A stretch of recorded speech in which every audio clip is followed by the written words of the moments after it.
guys, and welcome back to what is another video. You are joining me in another walk again, but this is the backyard woods of the Pendennis Headland in Falmouth.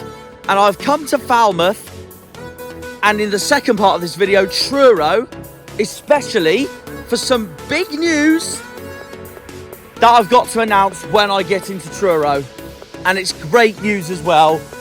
You all might know what it might be, but I'll announce it when I get into Truro after Falmouth. But as you could tell from the montage earlier, this is where I am, back in the central part of Cornwall. I mean, let me turn the camera around first.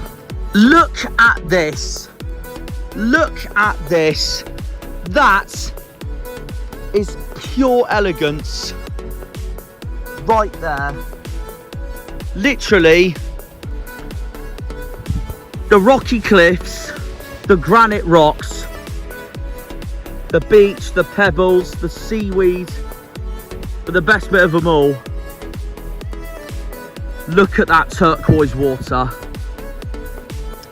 Absolutely stunning. When the River Fowl becomes a beach, it certainly does work, doesn't it? Absolutely stunning.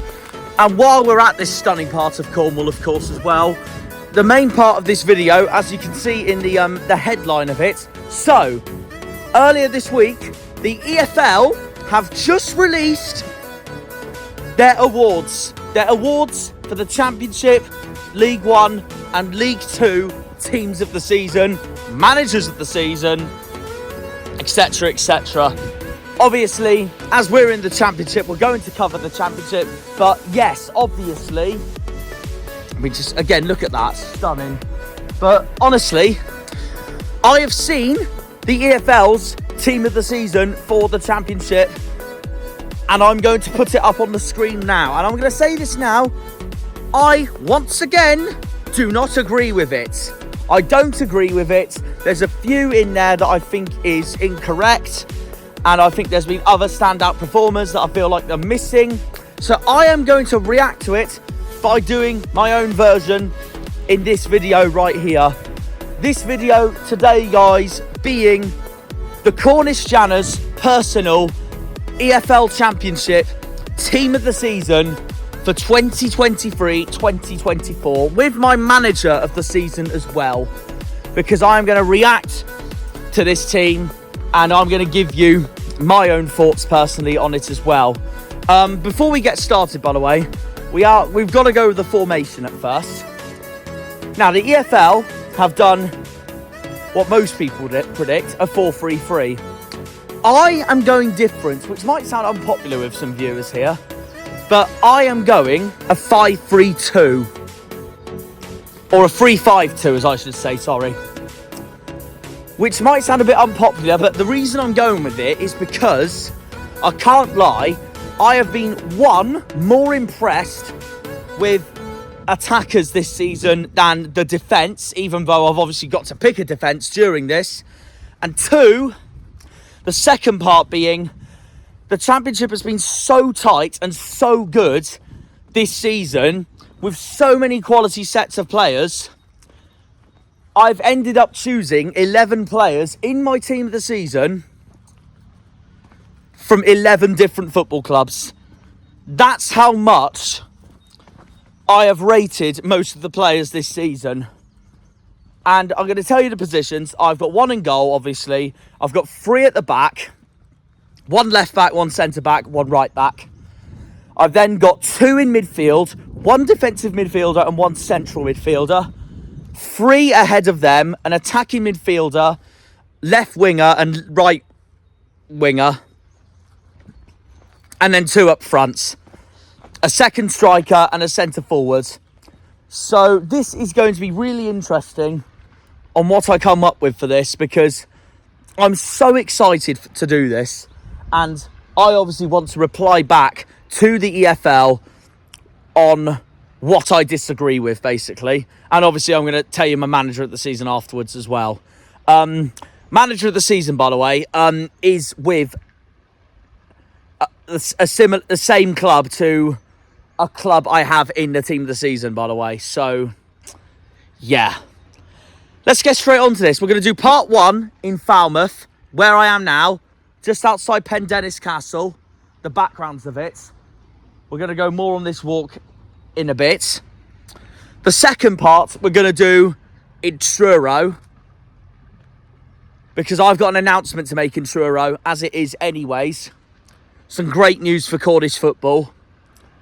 And that's why I thought I'd put it out there when we get into the Cornish capital after my walk here in Falmouth. But no, I have come to Falmouth first because I've had to do some shopping, I can't lie. And it's, of all the towns I've chosen to go shopping, Falmouth. But it just shows you can. Anyway, let's crack on with this. Let's walk down here first, actually, for my first pick. I mean, just look at this. Look at this. This is what my walking is all about. This is just what our breathtaking county is all about, is to see places like this. And it's just nice to go somewhere for a change that isn't Plymouth. As much as I love Plymouth to bits, it's my county and still my local club, of course, either way, just over the Tamar. But this is just, oh, wow. A beach to myself as well. I'm actually in heaven. I'm actually in heaven. So we're going to start off with Goalkeeper. So we're going from the back to the front, as I normally would. So yeah, let's get on to it. Now, I'm going to say this now. I completely disagree with the Goalkeeper choice immediately from the EFL. By the way, I will mention some honourable mentions during the course of the video. But first one, I completely disagree with. So the EFL have chosen Mads Hermansen for Leicester, which I completely disagree with. I have a feeling that the reason why they've chosen him is because of that Leicester have pretty much been top of the league for nearly the majority of the season. Also, I never base my team of the seasons off the stats all the time, because I base it on who's impressed me the most and who I feel like has really improved over the course of the season. My goalkeeper of the season is West Brom's Alex Palmer, a former Janner actually, himself, funny enough. And I really love him. I love him. What a keeper he was, honestly, for Argyle. Got us promoted in 1920. But obviously right now he's been at West Brom. 100% their best player this season, and for me, the keeper of the season, I reckon. Absolutely phenomenal, I think he's been. He's pretty much second in clean sheets, only behind Meslier for Leeds, but I expected Meslier to be up there. Alex Palmer, meanwhile, has just been different gravy, honestly. I watched him when we went to the Hawthorns, of course, in October, and exceptional, absolutely exceptional. The reason why we got a point 0-0 at the Hawthorns was because of his performance, and he's continues those performances over the course of the season. Obviously, when we played West Brom at home park, we got battered. Palmer didn't put a foot wrong that night, neither did the whole of the West Brom team because of how poor we were. But overall the season, honestly, what a season it's been for the former Janner himself. And the fact that he isn't mentioned for team of the season, I don't get it. With the season West Brom's had, they're about to finish 5th, potentially 6th maybe. It's just been incredible, and there's no faulting that at all, and it's all down to their keeper. Unreal season. Alex Palmer is my goalkeeper of the season for West Brom. So yeah, that's my first one already. We now move on to my right back of the season. The EFL chose Kyle Walker-Peters, which, to be honest, unlike Mads Hermansen, no disrespect to him, I completely understand, to be honest with you. But there's been someone else who has impressed me more this season than Walker-Peters. I expected Walker-Peters to be superb this season, but also I will say this now, I have got a Southampton player in my team of the season, unsurprisingly, they're 4th in the league. But it's not Kyle Walker-Peters. It'll be someone else, and it's later on in the video. My right back of the season is at Cardiff. My right back of the season, personally, is Perry NG.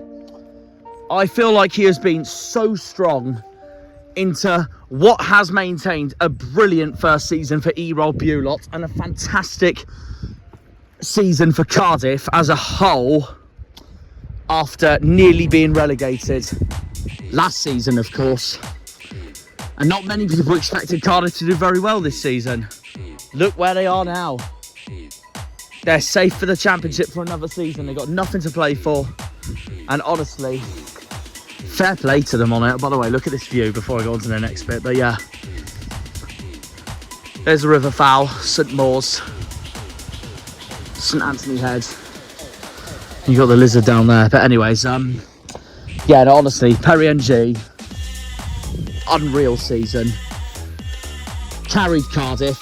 Cardiff are in the Championship again for another season. They've had a much better season than what I thought. I'm going to say this now. I actually put Erol Bulot as one of my candidates for manager of the season. But he isn't my manager of the season. It's close, but he isn't. Either way, though, Perry NG has been getting in goals for Cardiff, assists for Cardiff. Maybe not as much assists as the left back I've got coming up, but he's got the goals. He's defended really well. Probably the first in the team seat for Cardiff, and overall he's just heavily impressed me. And I can't take that away from him, really, to be honest. And again, like, comparing him to Walker-Peters, overall Walker-Peters probably is the better player, but I expected him to be up there. Perry NG, he's just wowed me. And what he's done for the Bluebirds this season has been unbelievable. So he gets in for me. So yeah, Perry NG is my right back of the season for Cardiff City. Right, as we walk along this way now, on the edge of Pendennis Point in Falmouth. There is Pendennis Castle there in the distance, by the way. Stunning, as is the sea in the distance there. Right, we move on to my left back of the season, and I'm going to put this out there now. Firstly, I definitely agree with the EFL on this one, first of all. Second of all, it's a no-brainer, in my honest opinion. And it's a no-brainer because he was that good in League One to be this good again in the Championship. He is a Premier League quality player and is on the verge of being back-to-back promoted, quite essentially, if possible. And that's if Ipswich gets the Premier League. And the assists he puts out is just amazing. No-brainer, just like the EFL. My left back of the season is Leif Davis for Ipswich Town. I can't lie, I don't think it's debatable, to be honest. What a season again. Last season he was League One's left back of the season. For me, probably the best fullback in League One last season. I can't lie, and this pains me to say, obviously, as an Argyle fan, but I thought Davis as a whole was better than Mumba last season in League One. And this season, Leif Davis has gone a complete different level. I just don't think left back is a debate at all. I completely agree with the EFL on this one. Just, again, what a player. He's going to be in the Premier League. He is genuinely going to be in the Premier League. Absolutely incredible. And if Ipswich do go up, he could be really one to watch for. Right, as I walk towards Swanpool, my centre-back of the season. Now I'm going with one centre-back here, which is going to be unpopular with the people that choose 4-3-3, obviously. But with how many attackers and midfielders I've been impressed with this season, I'm going to stick to it and include them all. My centre-back of the season. Now, there are some honourable mentions here who didn't make my cut. Ethan Ampadu, who is in the EFL team of the season, first of all, for Leeds. To be fair, he has had a solid season, so I have to give him that, and Leeds that. To be honest, I can understand why the EFL have chosen Ampadu. Like Walker Peters, to be fair. He's had a brilliant season. This is someone else for a team lower than Leeds in the table. Centre-back wise, who I think has been really good and has impressed me so much. And he's been a vital reason to why their team are where they are now. My other honourable mention, by the way, is Yannick Vestergaard for Leicester. And to be honest, for most of the course of this season, especially during the times when Leicester were absolutely walking it, he was to be. But then ever since they've bottled their lead, Ipswich have closed up, Leeds have closed up, and now more recently Southampton have closed up. I don't know if I will choose Vestergaard, and I'm not, because of someone else that has impressed me more than both Vestergaard and Ampadu. So I had to leave both Ampadu and Vestergaard out with my formation, and it's ended up being for a team even lower than Leicester and Leeds, and has been a vital part to their playoff chase this season. But yeah, I may have not chosen Ampadu, who's in the EFL Championship team of the season, but I have chosen the other centre-back they've chosen for the EFL Championship team of the season. And my centre-back of the season this season has gone to Jacob Greaves for the Mauling Tigers, Hull City. Jacob Greaves for Hull. And it's an interesting one because over the course of me listening to the Championship this season, I personally think he hasn't been talked about a lot compared to other players in that team for Liam Rosenior's side, like Jaden Philogene-Bazais, Fabio Carvalho, the arrival of him in January, Ozan Tufan. They're three notable examples, but Jacob Greaves, and I've noticed this, but he has been a vital part in that back line for the Tigers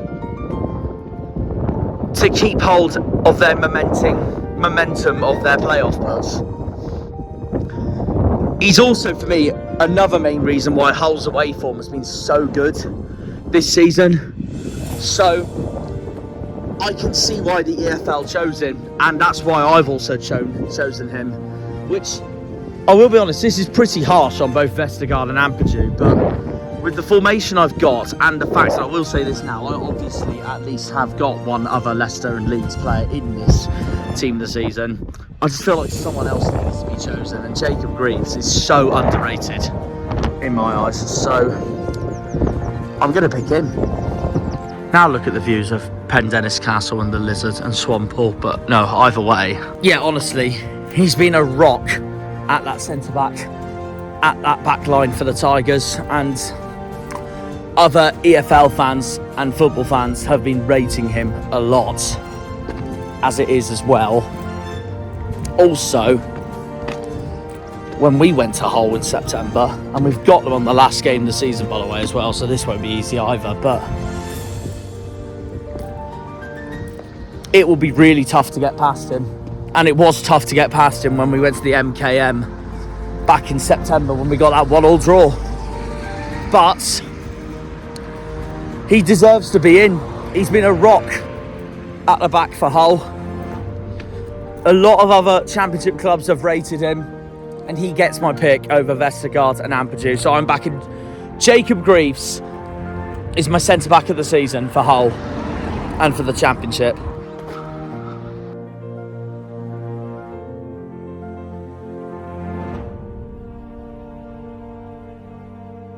And we are back in the capital of Cornwall, just like that. I didn't have time, unfortunately, to say who my fifth player of the season was while I was in Falmouth, like I said I was, but I was going to. But it doesn't matter, because I can do that here. But before I do that, by the way, since we are in Truro right now, here is my big announcements. If you haven't seen the news, it's brilliant news for Cornish football as a whole. Truro City have confirmed we're staying up. We're staying up. Truro are staying up. to the National League South for another season now, after winning this midweek just gone in a 1-0 win over already relegated Dover Athletic, and it's kept the White Tigers up after a first season back in the National League South. Honestly, I couldn't be any happier. Delighted. It's made my week, and special as well because unfortunately I haven't been able to go to a Truro game this season, which I'm really sad about, because obviously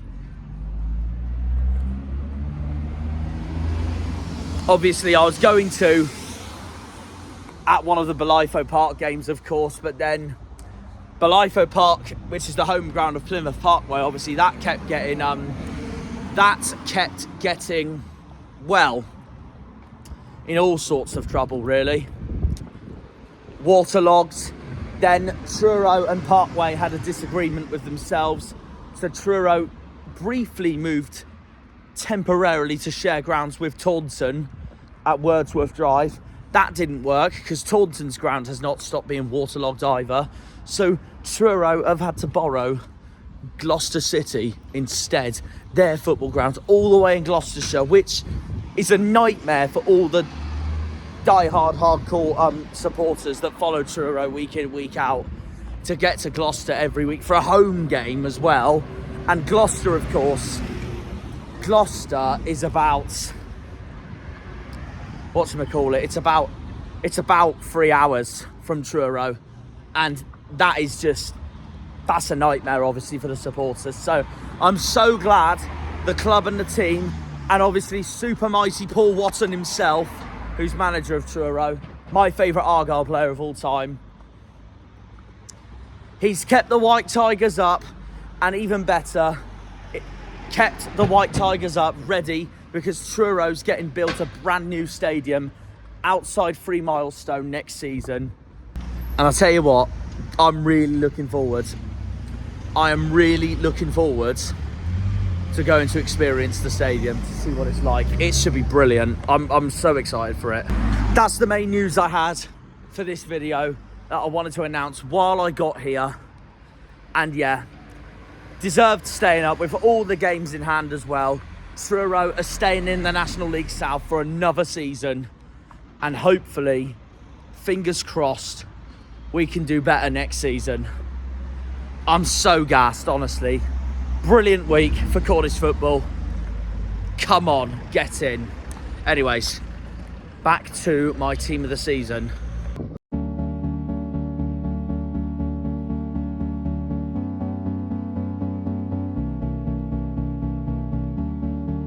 The gorgeous cathedral. So onto my defensive midfielder. Like the left back I chose, which I thought was pretty obvious, it's also pretty obvious for me for the defensive midfielder position I've chosen as well. And also similar to Leif Davis and Ipswich earlier, it's from an East Anglian club. I think defensive midfielder of the season for me is a no debate at all for my championship team of the season, and that for me goes to Gabriel Sara for Norwich. What a season he's had, and he actually reminds me a bit of James Milner in terms of that he can also play in so many positions. On the right, attacking mid, central mid, utility player, but he's so strong in that defensive midfield position as well, and I still think even then he's the best in the league for it as well. So, like Davis earlier, when I mentioned about him, I feel like this choice is a no-brainer at all.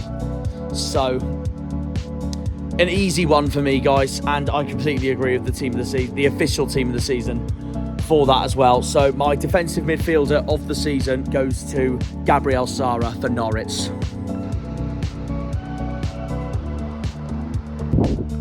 This city is staying up National League South for another season. So that moves me on to my central midfielder of the season. And once again, I completely agree with the EFL on the pick of this. My central midfielder of the season for the 2023-24 EFL Championship is Leicester's Kiernan Dewsbury-Hall. Again, I just think like this is it's a no-brainer in my opinion. It really is a no-brainer in my eyes. Like, he stepped down to the Championship. He's had offers all over across to move to the Premier League. Brighton being one example. He said no. He stayed put with the club. When you've seen all other players around him who have gone off and, well, obviously Leicester went down and they still left to go to these Premier League clubs like Yuri Tillemans being one of them, James Maddison being another, and Kiernan Dewsbury-Hall meanwhile has stayed put, and during that time,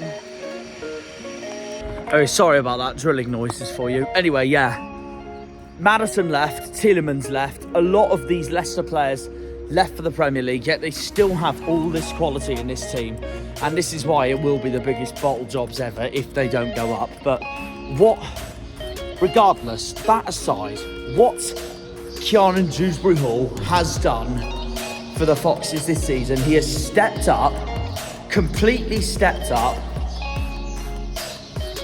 and he's just been the perfect midfielder for them. And if they do go back up to the Premier League, and he does stay, he could really be a future talent for them over the next few years. It depends on how Leicester's season unfolds, because there have been clubs like Brighton who have been scouting him and thinking about buying him. But as for now, if there is anyone that is going to take Leicester up, is going to be Kiernan Dewsbury-Hall, and he has been the complete midfielder this season. Superb season, and he's my pick for the Foxes in my team of the season, and I think he's just been outstanding since the get-go. Brilliant season. My central midfielder of the season is Kiernan Dewsbury-Hall for Leicester City. Which then moves me on to my next 4 players in my team. Now, these next 4 players I put in the positions of attacking midfielder, right winger, left winger, and second striker. By the way, one of these players that I put in attacking midfielder can play right winger as well. The person that I've chosen for right winger can play left winger as well. And the person that I've chosen as my second striker to my outgoing centre forward can also play in attacking midfield itself, and a few other positions around the area as well. He can be utility as well. But all these picks on who I've chosen, I just feel are deserved for this season, and the standout performers of them all for each of the clubs that I mentioned here for my team of the season. Again, I wanted to go different to what the EFL have put out there, and that's why, because of the quality I've seen this season, I have ended up choosing 11 clubs for this team of the season. And so far, we have had Palmer for West Brom, NG for Cardiff, Davis for Ipswich, Greaves for Hull, Sara for Norwich, and Dewsbury-Hall for Leicester. 6 down, 5 to go. And we're back pretty much by the River Foul again, because this is the Truro River, and this is a tributary that connects the River Foul that I was earlier on the other side of the river at Falmouth. Small world. Right, so my attacking midfielder of the season. Now, this guy got put as right winger in the EFL's team of the season, and fair enough so, because he is mainly right winger, but he can also play in that attacking midfielder role as well. And that's why I've put him there, because of other people that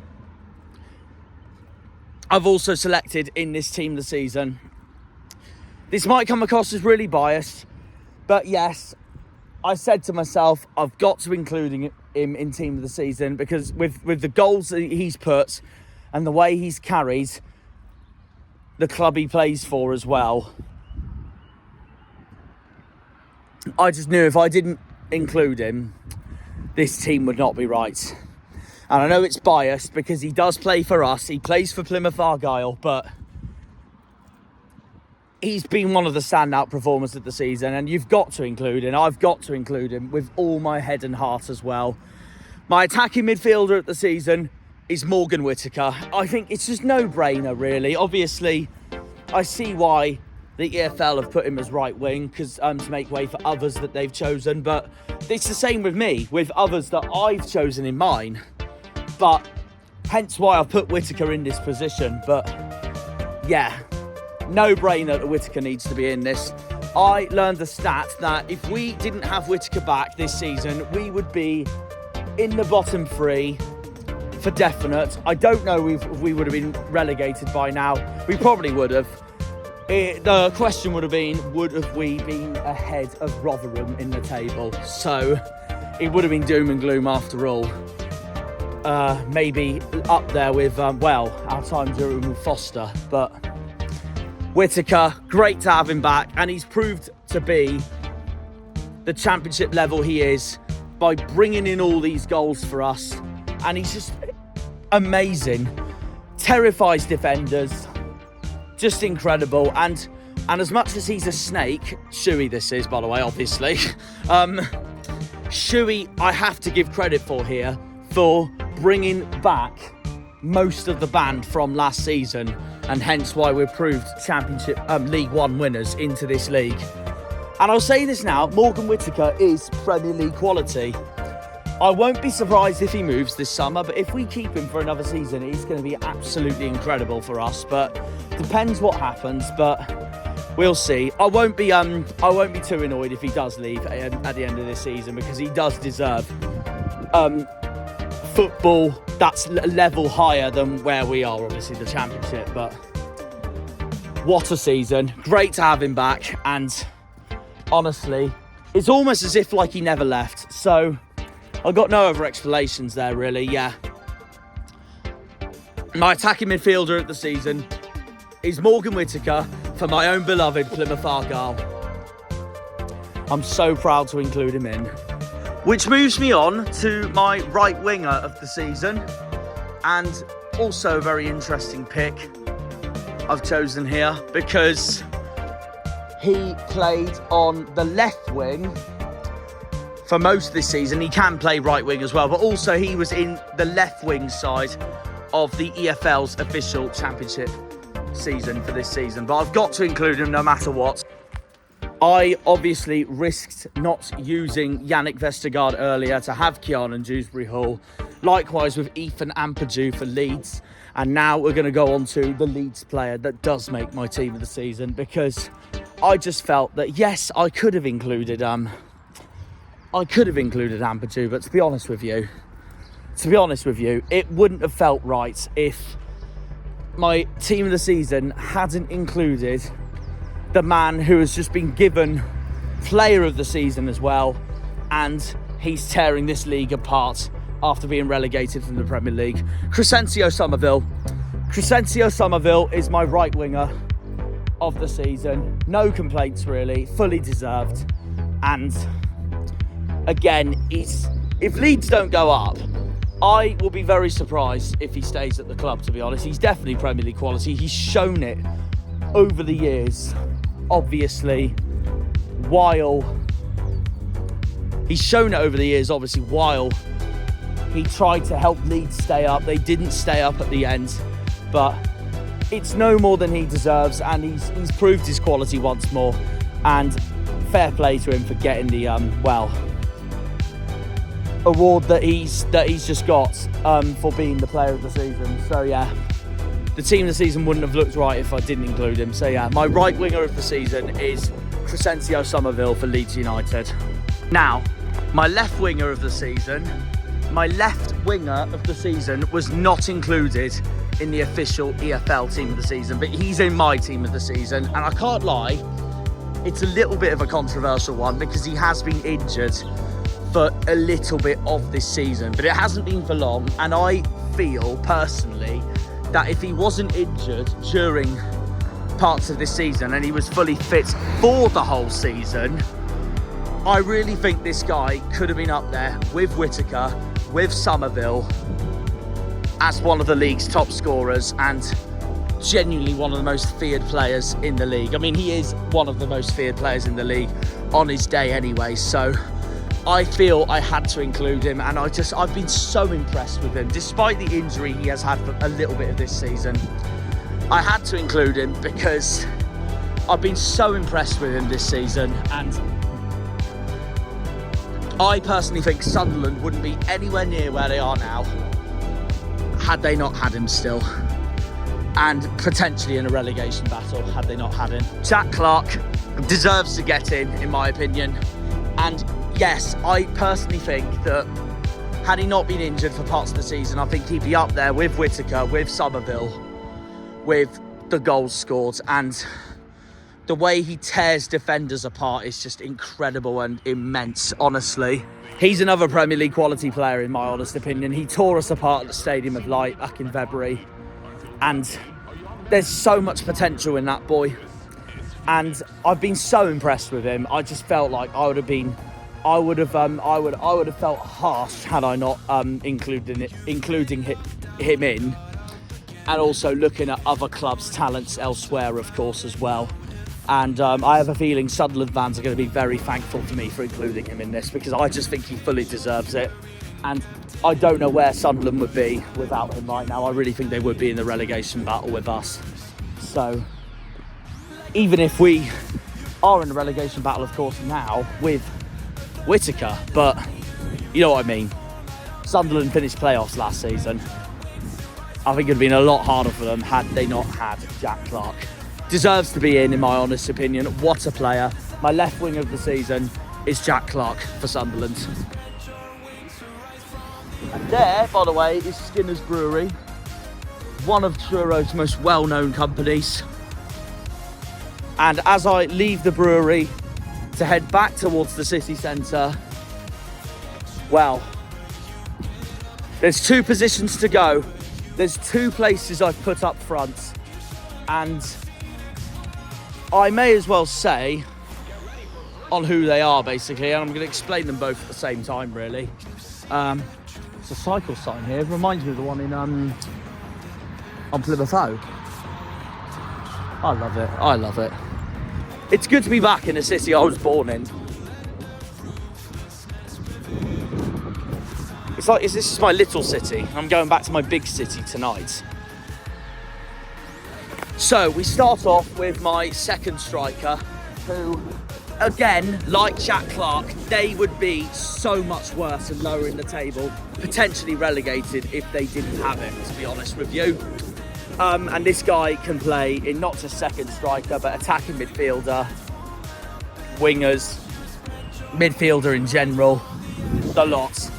Superb player, and it would be a robbery if I didn't include him in my team of the season. And I can't lie, he would have been my personal choice for player of the season instead of Somerville. No matter how happy I am for Somerville for getting it, but Sammy Schmodix is my second striker choice. Deserves to be in no matter what. Blackburn would not be where they are now if it wasn't for him. He has carried them all season. He's so feared to play against. Again, he terrifies defences apart. And it's brilliant for Blackburn, especially when they've got a defence right now that they just cannot handle with right now, despite the good run of form lately. And it just sums up where they are in the table. They're right next to us in the table. Us and Blackburn are very similar teams. Like, we've got 2 of the best players in the league, but defensively, over the course of the season, we've both been rubbish. So, hence why also we're both right next to each other in the table. It doesn't surprise me, to be honest with you. And I feel like now that the best way Blackburn could stay in this championship now is because of Sammy Schmodix. For me, the player of the season, my honest personal player of the season, and that's who I would have given my personal award to for player of the season. But he has to get in this team no matter what. So there we are. Sammy Schmodix for Blackburn Rovers. He is my second striker choice, which finally leaves me with my centre forward.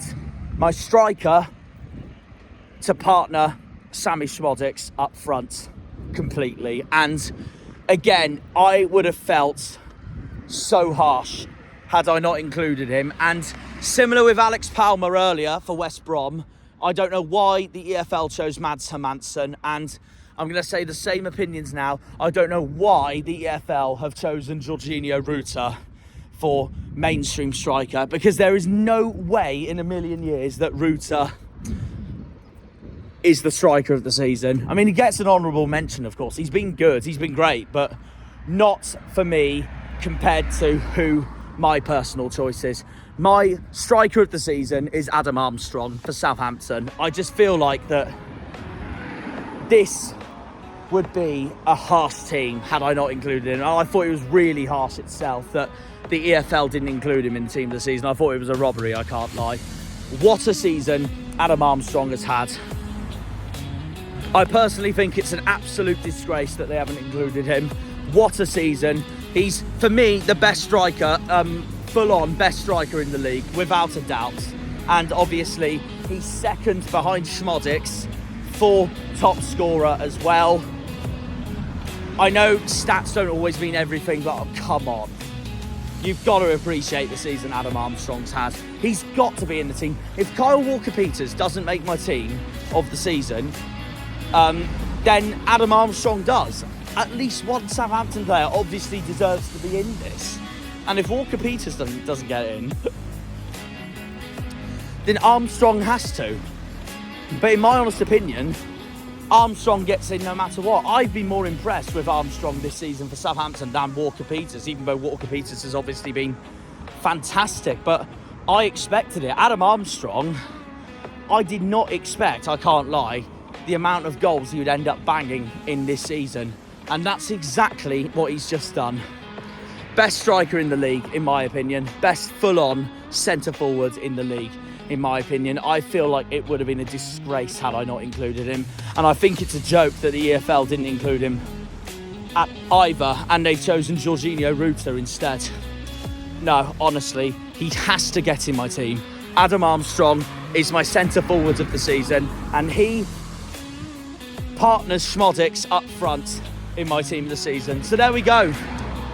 That is it, guys. That is my team of the season. Let me remind you of what it was again. Alex Palmer in goal for West Brom. Right back, Perry NG for Cardiff. Left back, Leif Davis for Ipswich. Centre back, Jacob Greaves for Hull. Defensive midfielder, Gabriel Sara for Norwich. Central midfielder, Giannon Dewsbury Hall for Leicester. Attacking midfielder, Morgan Whittaker for us, Plymouth Argyle. Right winger, Crescencio Somerville for Leeds. Left winger, Jack Clark for Sunderland. Second striker, Sammy Schmodix for Blackburn. And my centre forward, Adam Armstrong for Southampton. Which just leaves me, before I close this video, the one thing I haven't done yet, and that is my manager of the season. Now, the nominees by the EFL were Daniel Farker, Kieran McKenna and Liam Rosenia. And as much as I give Liam Rosenia praise for the work he's done at Hull this season, he wouldn't have been in my shortlist, I can't lie. My shortlist would have been Kieran McKenna, Carlos Corberan and Errol Bulot. I would say Daniel Farker, but with the recent form Leeds have just had, he's not done enough for me to prove he's been a manager of the season contender, honestly. And I'm going to stick by saying that as well. Honestly, I'm going to say that now. So, and I've chosen Errol Bulot because I did not expect Cardiff to be where they are now when I had them down at the start of the season, and fair play to them on that. Carlos Corberan, the work he's done at West Brom this season, incredible, and there's life and hope again at the football club. Corberan would be my third place. Bulot would be my second place. Which means, and I do agree with the EFL on this one, my manager of the season personally is Kieran McKenna for Ipswich. Completely agree with the EFL. on that one. And he's my manager of the season because what a season, first of all, Ipswich have had. I mean, I can't lie, Ipswich are my team of the season so far. Like, the thought of going from back-to-back promotions from the Championship to the Premier League from League One is just incredible in itself. And all that work is down to not just the players, but the manager as well. And he's won the award as well. Deservedly so. I just don't think there's any arguments on who deserves it the most. And he is my manager of the season, personally. So there we are. That is the end of the video, guys. That is the end of the video. Kieran McKenna is my manager of the season, and I've said the rest of my team. So I'll get it up on the screen for you while I close off this video with the most amazing cathedral in the world in the background. And it was raining and spitting for a little bit, and now it's just lovely red sunset in the background. That is the end of the video, guys. That is my reaction to the EFL's team of the season and my own team of the season, my response. So let me know what your team of the seasons is in the comment section for the Championship, and also let me know who your manager of the season is as well. I'd love to hear from the feedback from you guys on your opinions and what you personally think and what you agree with me and what you disagree with me. I'd love to hear it all. So that's all I can say really on that, really. So yeah, we're going to say goodbye to this lovely city once more, sadly, and I'm going to be getting on a train back to Plymouth, go to sleep, up the Janners, up the Argyle, up the Greens, up the Pilgrims, up the Plymouth. Come on, you boys in green. Green Army! Honestly, thank you for listening to this video, guys, and have a good one. Take care, and good night. See ya! When they pull on the green, they're all Janners.